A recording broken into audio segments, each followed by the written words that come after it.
Ito question lang ito sir sa sa mga Christian na mga lalaki.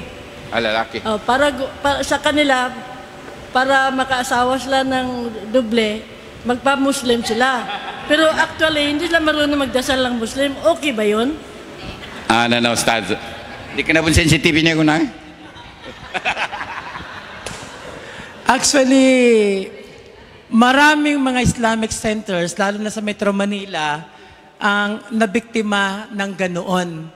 Mga lalaki na, may mga babae rin, na pumupunta sila sa mga Islamic center and then sinasabing magmumuslim daw sila. Yung pala, kaya pala magmumuslim, isa sa nakitang dahilan, gusto mag-abroad. At meron silang daladalang certificate of conversion na di umano, nag-Muslim sila. Pero ang totoo pala noon, hindi pa sila tunay na nag-Muslim. Parang ginagamit lang nila yung conversation certificate na makapunta lang sila sa Saudi na Muslim daw sila. Pero hindi naman talaga sila nag-Muslim. Pangalawa, yun na nga, may mga lalaki at babae na pupunta sila doon and then magdedeklara daw sila na mag-Muslim sila. Yung pala para ikasalamang sila sa Islam. Kasi yung lalaki, may ibang asawa. Na para hindi na ma-detect yung polygamy kasi allowed to sa Islam kaya sila nagpapakasal ng ganon.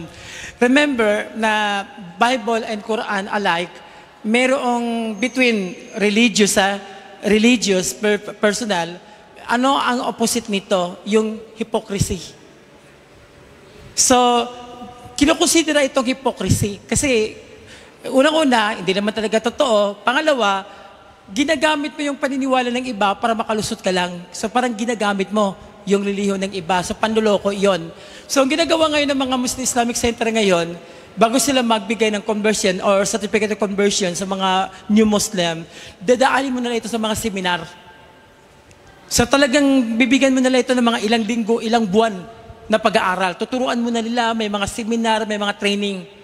So pag mapansin nila na talaga nag-Muslim, saka lang nila ito bibigyan ng certificate of conversion. Kung talaga nag-Muslim. Kasi nangyari na talaga ang ganoon, ma'am. But kung itatanong, halimbawa, sa perspektiba ng Islam, ito ba makukonsider na kasalanan? Yes. So, alalahanin, pag ginamit mo yung relihiyon, sasabihin mo ganito, pero deep inside, hindi naman pala totoo, hindi naman yung mga tao ang niloko mo. Ang niloloko mo, sarili mo. At siyempre pa yung paniniwala mo sa Diyos. Kaya nga sa Quran, may sinabi ang Allah subhanahu wa ta'ala bilang paalaala, yukhadi'una Allah walladhina amanu wa ma yakhda'una illa anfusahum wa ma yash'urun. May mga tao na ang layunin, gusto nilang linlangin o lokohin ang Allah, ang Diyos. Gusto nilang lokohin ang mga mananampalataya. Pero sabi ng Allah, wala silang naloloko kundi ang kanilang mga sarili. So, that means, pag ganoon ng intention ng, yun na nga, kunwari nag-Muslim, pero hindi naman pala totoo, aside sa hypocrisy, that is considered as sin. Napakalaking kasalanan. Siyempre pa, at yun ay pagsira na rin sa tiwala ng tao sa iyo.